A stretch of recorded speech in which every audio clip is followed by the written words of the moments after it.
Hello everyone, welcome to my YouTube channel. तो आज की वीडियो में हम ग्लासगो कोमा स्केल के बारे में पढ़ेंगे।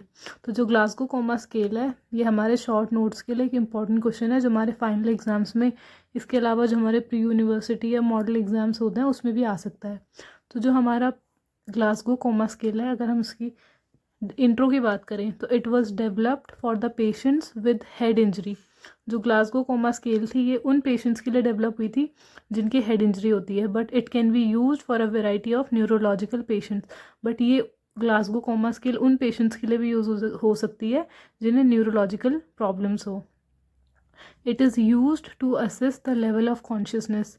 जो ग्लासगो कोमा स्केल है इसका मेन जो पर्पस है ये LOC stands for level of consciousness. तो ये जो ग्लासगो कोमा स्केल है ये लेवल ऑफ कॉन्शियसनेस को असेस करने के लिए यूज़ होती है। और उस चीज़ में जब हम लेवल ऑफ कॉन्शियसनेस को असेस करते हैं उसमें हमें 3 क्राइटेरिया देखने होते हैं।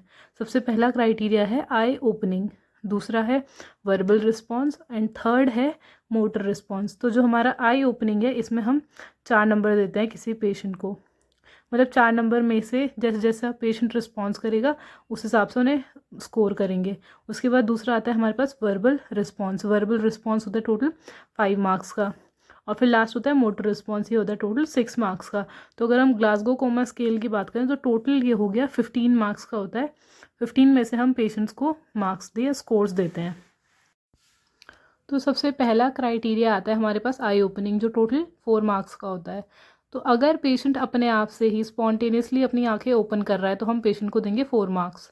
अगर पेशेंट को हम कुछ बोल रहे हैं और उसके बाद वो अपनी आंखें खोल रहा है ओपन टू स्पीच, तो उसको हम देंगे 3 मार्क्स। अगर पेशेंट को हम कहीं पे पेन हो रहा है या पिंच कर रहे हैं उसके बाद हमारा जो पेशेंट है वो आई ओपन कर रहा है तो हम उन्हें देंगे 2 मार्क्स। और अगर पेशेंट कोई रिस्पॉन्स ही नहीं कर रहा है ना अपनी आंखें खोल रहा है तो हम उन्हें देंगे 1 मार्क्स। नेक्स्ट है हमारे पास वर्बल रिस्पॉन्स। जो हमारा आई ओपनिंग था उसमें हमारे टोटल 4 स्कोर थे। 4 हम तब देंगे जब पेशेंट अपने आप से खोलेगा आंखें। फिर हम 3 तब देंगे जब पेशेंट ओपन करेगा आइज़ को, जब हम कोई कुछ बोलेंगे ओपन टू स्पीच। अगर पेशेंट पेन की वजह से अपनी आइज़ ओपन करे तो हम देंगे 2 मार्क्स, और अगर ओपन नहीं करे तो हम उन्हें देंगे 1 मार्क्स। नेक्स्ट हमारे पास है वर्बल रिस्पॉन्स। अगर पेशेंट को पता है it is oriented to time place and person.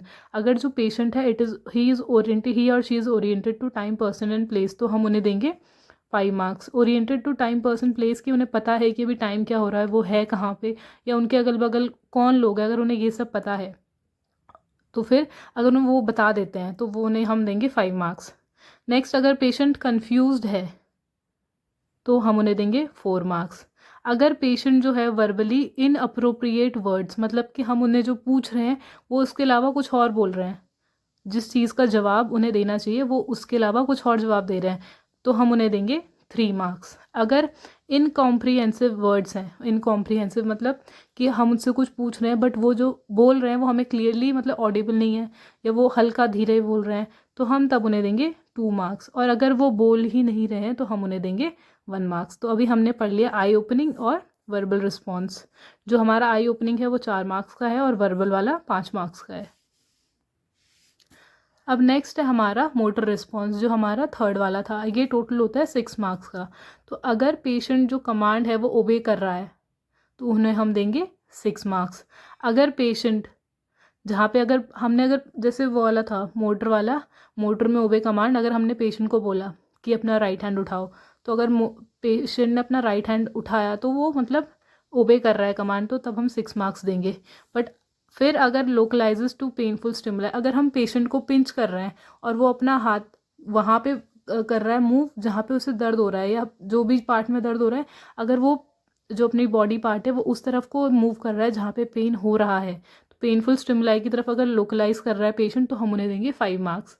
अगर फिर से सिमिलरली वही पिंचिंग वाला एग्जाम्पल, बट पेशेंट इस बार जहाँ दर्द हो रहा है वहाँ पे नहीं मूव कर रहा है, अवे फ्रॉम द जो वहाँ पे विड्रॉ कर रहा है पेनफुल स्टिमुलाई से, तो हम तब उन्हें देंगे 4 मार्क्स। नेक्स्ट है अबनॉर्मल फ्लेक्शन। अगर अबनॉर्मल फ्लेक्शन है पेशेंट के मोटर रिस्पॉन्स में तो 3 मार्क्स। अगर अबनॉर्मल एक्सटेंशन है तो हम 2 मार्क्स देंगे, और अगर कोई रिस्पॉन्स ही नहीं है पेशेंट में तो हम 1 नंबर देंगे। अगर पेशेंट का जो स्कोर है टोटल इन सबको टोटल करने के बाद 4 से 5 आ रहा है तो patient is in deep coma. अगर पेशेंट का 6 से 10 आ रहे हैं टोटल नंबर, जो हमारा स्कोर है टोटल 6 से 10 के बीच आ रहा है, तो इंटरमीडिएट डिस्टर्बेंस ऑफ कॉन्शियसनेस, मतलब थोड़ा बहुत डिस्टर्बेंस है कॉन्शियसनेस में। और अगर पेशेंट का स्कोर मोर देन 10 है तो पेशेंट का जो लेवल ऑफ कॉन्शियस है वो ठीक है, पेशेंट जो कॉन्शियस स्टेट में है। तो आई होप आपको ये टॉपिक समझ में आया होगा। Thanks for watching and don't forget to like, comment, share and subscribe.